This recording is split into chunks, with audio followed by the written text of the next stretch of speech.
چنانچہ حضرت علی کا یہی نام مقرر ہو گیا، یعنی وہ کسی کو گھر کے اوپر سے آواز علی کی آواز دیتے ہوئے سنا۔ تو یہ ایک دوسری روایت ہے، اس روایت میں حضرت ابو طالب علیہ السلام اور حضرت فاطمہ بنت اسد کعبے کے سامنے اللہ تبارک و تعالیٰ کے پاس دعا کرتے ہیں کہ اس بچے کا نام کیا رکھنا چاہیے، تو ہاتف غیبی سے آواز آتی ہے کہ اس کا نام علی رکھو، چنانچہ ان کا نام علی رکھ دیا جاتا ہے۔ روایت میں آیا ہے کہ حضور رسالت مآب صلی اللہ علیہ وآلہ وسلم جناب ابو طالب کے گھر تشریف لا کر حضرت علی کو دیکھنے کے لیے گہوارے کی طرف بڑھے تو جناب فاطمہ بنت اسد نے عرض کیا کہ بیٹے آپ بے خوف ہو کر گہوارے کے قریب نہ جائے، کیونکہ اس بچے نے میرے اور اپنے باپ کے چہرے پر خراشیں ڈال دی ہیں۔ حضرت فاطمہ بنت اسد سرکار دو عالم سے یہ فرما رہی ہیں، خراشیں ڈال دی ہے، ہو سکتا ہے کہ آپ پر بھی جرات کرے۔ حضور سید عالم صلی اللہ علیہ وآلہ وسلم نے فرمایا امی جان وہ میرے ساتھ ہرگز اس طرح پیش نہیں آئیں گے۔ چنانچہ آپ نے گہوارے کے پاس جا کر جناب علی کے چہرے کی طرف دیکھا، حضرت علی اس وقت محو خواب تھے، یعنی سو رہے تھے، محو خواب تھے۔ حضور رسالت مآب صلی اللہ علیہ وسلم کے مشکبار اور عنبری گیسوؤں کی مہک جب حضرت علی کے مشام میں پہنچی تو یعنی ناک میں پہنچی تو انہوں نے آنکھیں کھول دی اور زبان حال سے یہ شعر پڑھا، یہ ایک فارسی شعر ہے، اس کا ترجمہ ہے۔ اور اس کے بعد اور جب حضرت علی کی نگاہیں حضور سید عالم صلی اللہ علیہ وسلم کی جمال جہاں آرا پر پڑی تو آپ کے لبوں پر مسکراہٹ کھیلنے لگی۔ حضور رسالت مآب صلی اللہ علیہ وآلہ وسلم نے حضرت علی کو گہوارے سے باہر نکالا اور آغوش میں لے کر ان کے چہرے پر اپنا چہرہ رکھا، یعنی اپنے چہرے کو مس کیا، اور پھر اپنی زبان مبارک ان کے منہ میں ڈال دی۔ امام الاولیاء حضرت علی علیہ السلام ایک عرصے تک اس دہن مبارک سے لعاب پاک چوستے رہے، جو وما ینطق عن الہوا کے اسرار کا سر چشمہ ہے، جیسا کہ حضرت علی نے اپنے خطبے میں ارشاد فرمایا ہے ھذا لعاب رسول اللہ فی فمنی، یعنی میرے منہ میں یہ رسول اللہ صلی اللہ علیہ وسلم کا لعاب دہن مبارک ہے۔ گہوارے سے حضرت ابو طالب علیہ السلام کے پاس حضرت علی کے نہ جانے میں یہ نکتہ اور حکمت تھی کہ آپ ان سے پہلے رسول اللہ کے مبارک ہاتھوں میں جانا چاہتے تھے، یعنی حضرت ابو طالب کے گود میں جانے سے پہلے یہ مولا کائنات کی خواہش تھی کہ سرکار دو عالم کے گود میں جانا چاہتے تھے،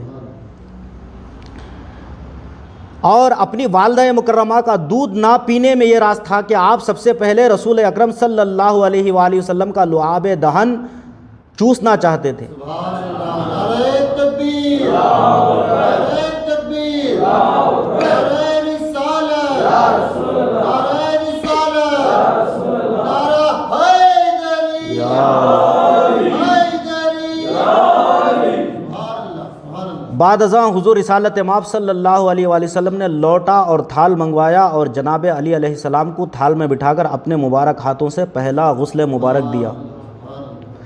جب آپ نے انہیں سیدھے رخ سے غسل دے لیا تو حضرت علی علیہ السلام بغیر کسی کے پھیرنے کے خود ہی تھال میں گھوم گئے۔ حضور رسالت مآب صلی اللہ علیہ وآلہ وسلم نے یہ حال دیکھا تو آپ کی آنکھوں میں آنسو آ گئے۔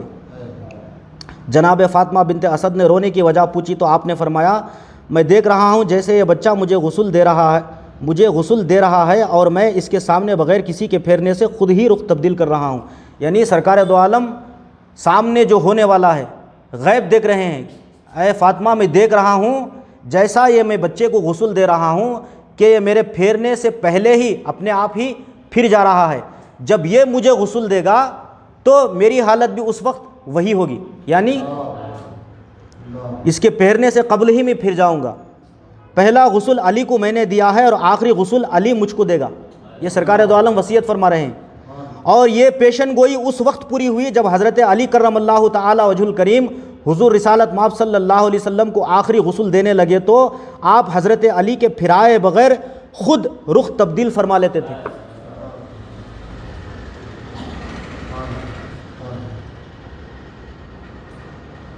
بشائر میں روایت آئی ہے کہ حضور سرور کائنات صلی اللہ علیہ وآلہ وسلم نے حضرت علی کی تربیت خود اپنے ہاتھوں میں فرمائی اور ہر حال میں ان کی خبر گیری رکھتے تھے۔ جب حضرت علی کی عمر مبارک 5 سال کی ہوئی تو قریش اس وقت قحط سالی کا شکار ہو گئے۔ حضرت ابو طالب عیالدار شخص تھے، یعنی حضرت ابو طالب علیہ السلام کے گھر میں بہت سے بچے تھے۔ چنانچہ ایک روز حضور رسالت مآب صلی اللہ علیہ وسلم نے اپنے چچا حضرت عباس کو فرمایا آپ امیر آدمی ہیں اور ابو طالب غریب ہونے کے ساتھ ساتھ ایک بڑے خاندان کا بوجھ سنبھالے ہوئے ہیں، جب لوگ اس وقت قحط کا شکار ہیں آگے بڑھے اور رحم کریں، کیونکہ یہ رحم کرنے کا موقع ہے، آپ میرے ساتھ چلیں اور ان کے ایک بیٹے کی پرورش اپنے ذمے لے لیں، ایک بیٹے کی پرورش میں اپنے ذمے لے لیتا ہوں۔ یعنی حضرت عباس سے سرکار دو عالم فرما رہے ہیں کہ حضرت ابو طالب علیہ السلام بہت عیالدار شخص ہیں، بہت ان کے گھر میں بچے ہیں، ایک بچے کی پرورش آپ اپنے ذمے لے لیں، میں ایک بچے کی پرورش میں اپنے ذمے لے لیتا ہوں تاکہ ان کا کچھ بوجھ ہلکا ہو جائے۔ حضرت عباس بن عبد المطلب نے آپ کی بات مان لی اور آپ کے ساتھ حضرت ابو طالب کے پاس آ کر اپنا مدعا بیان کیا۔ حضرت ابو طالب نے فرمایا عقیل کو میرے پاس رہنے دو، جو بڑے بیٹے حضرت عقیل تھے، حضرت ابو طالب علیہ السلام فرماتے ہیں عقیل کو میرے پاس رہنے دو اور باقی جو چاہے کرے۔ بس حضور رسالت مآب صلی اللہ علیہ وسلم نے حضرت علی کو لے لیا اور حضرت عباس نے حضرت جعفر کی ذمہ داری قبول کر لی۔ یعنی سرکار دو عالم نے حضرت علی کو پالا اور حضرت عباس نے حضرت جعفر طیار کو پالا۔ چنانچہ حضرت علی علیہ السلام سرکار دو عالم صلی اللہ علیہ وسلم کی کفالت ہی میں رہے، یہاں تک کہ آپ کی بعثت ہوئی تو آپ پر ایمان لائے اور اس وقت تک آپ کی خدمت اقدس میں آپ کے پاس رہے جب تک آپ نے سیدہ فاطمۃ الزہرا سلام اللہ علیہا سے ان کا نکاح کر کے الگ حجرے کا انتظام کر دیا۔ یعنی جب تک حضرت علی علیہ السلام کی شادی نہیں ہوئی تھی، جب تک حضرت علی علیہ السلام سرکار دو عالم کے پاس ہی تھے، اس کے بعد جب خاتون جنت سے آپ کا نکاح ہوتا ہے تو ایک الگ حجرہ سرکار دو عالم ان کو کر کے دیتے ہیں۔ حضرت علی کرم اللہ تعالیٰ وجہ الحریم کی کنیت ابو الحسن اور ابو تراب تھی، جبکہ ابو تراب کنیت آپ کو زیادہ پسند تھی۔ اس کنیت کے بارے میں چند اقوال بیان کیے جاتے ہیں۔ شواہد النبوہ میں آتا ہے کہ ایک روز رسول اکرم صلی اللہ علیہ وآلہ وسلم حضرت فاطمۃ الزہرا سلام اللہ علیہا کے حجرہ طاہرہ میں تشریف لائے اور پوچھا بیٹی تیرا ابن ام کہاں ہے، یعنی تیرا شوہر کہاں ہے؟ جناب سیدہ سلام اللہ علیہا نے عرض کیا یا رسول اللہ میرے اور ان کے درمیان کوئی بات ہو گئی تھی جس کی وجہ سے وہ باہر چلے گئے ہیں اور گھر میں قیلولہ نہیں فرمایا۔ حضور رسالت مآب صلی اللہ علیہ وسلم نے کسی کو حضرت علی کا پتہ لینے کے لیے بھیجا تو اس نے آ کر بتایا یا رسول اللہ وہ مسجد میں سوئے ہوئے ہیں۔ حضور رسالت مآب صلی اللہ علیہ وسلم نے مسجد میں جا کر دیکھا کہ حضرت علی کی چادر مبارک کندھوں سے اتری ہوئی ہے اور آپ کے کندھے مبارک غبار آلود ہے۔